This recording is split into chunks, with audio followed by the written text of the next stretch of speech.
This impressive black and white photo shows the front part or engine of a steam locomotive tipped over the side of a building, clearly having crashed through a wall.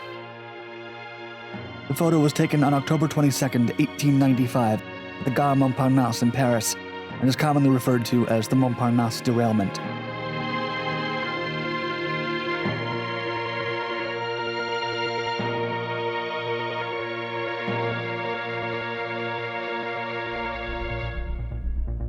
At 4 p.m. that day, the number 56 Granville-Paris express train was making its way to Paris, comprised of steam locomotive number 721, a type 240, French notation 120, and hauling 3 luggage vans, a post van, and 6 passenger coaches.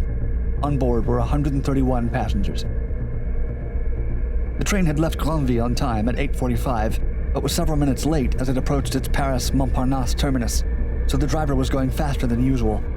It was estimated that the train was traveling at approximately 25 to 37 miles per hour. Unfortunately, the Westinghouse air brake failed, and so the train ran right through the bumper or buffer stop at the end of the track.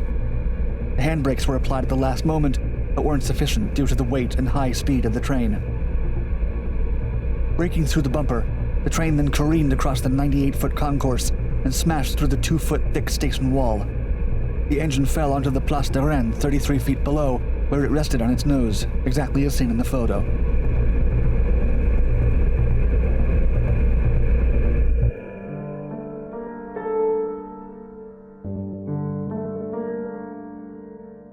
All 131 passengers survived the huge crash, although 6 people were injured, including 2 passengers, 2 conductors on board, a firefighter, and a pedestrian passing below.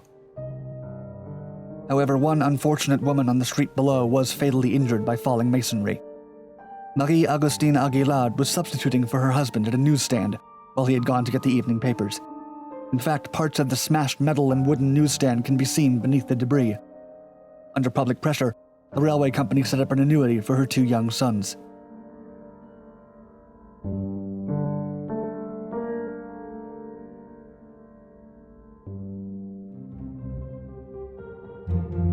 For 4 days, the train stood intact and seemingly resting outside the station, drawing crowds of curious onlookers day and night. It's also the reason why there are so many photos from different angles by both professional and amateur photographers of the train's engine in that position. It took 48 hours before the legal process and investigation allowed the railway to start removing the locomotive and rolling stock. Initially, 14 horses were used to try and free the locomotive, but that didn't work. In the end, it took 10 men using a 250-ton winch to lower the locomotive to the ground and then lift it back into the station. The locomotive was taken to a repair station. Amazingly, the passenger cars were almost completely undamaged.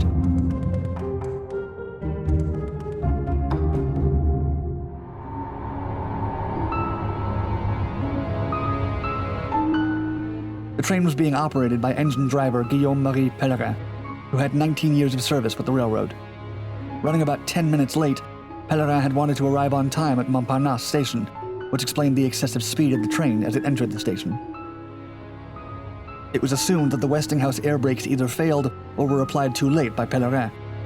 Unfortunately, by the time both conductors realized the train was going too fast to be able to stop in the station, it was too late. Conductor Albert Mariette did try to turn the handbrakes, but the train crashed before he had time to tighten it. It was later alleged that Mariette had been too preoccupied with paperwork to throw the handbrake in time.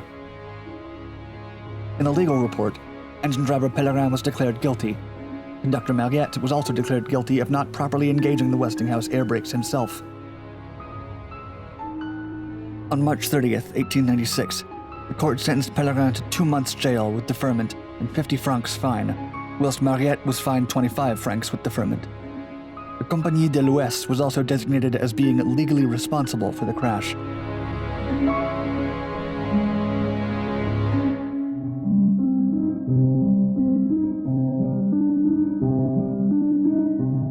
Various photos of the stricken locomotive were attributed to professional photographers such as L. Mercier and Henri Roger Voilier. However, the most famous of these, which shows the locomotive from its left side in the aftermath of the crash, was attributed to Studio Levy FE, Studio Levy & Sons. The Levy & Sons photograph, titled Accident à la Gare Montparnasse, has become one of the most famous in transportation history. It's been repeatedly printed on posters, coffee mugs, and album covers.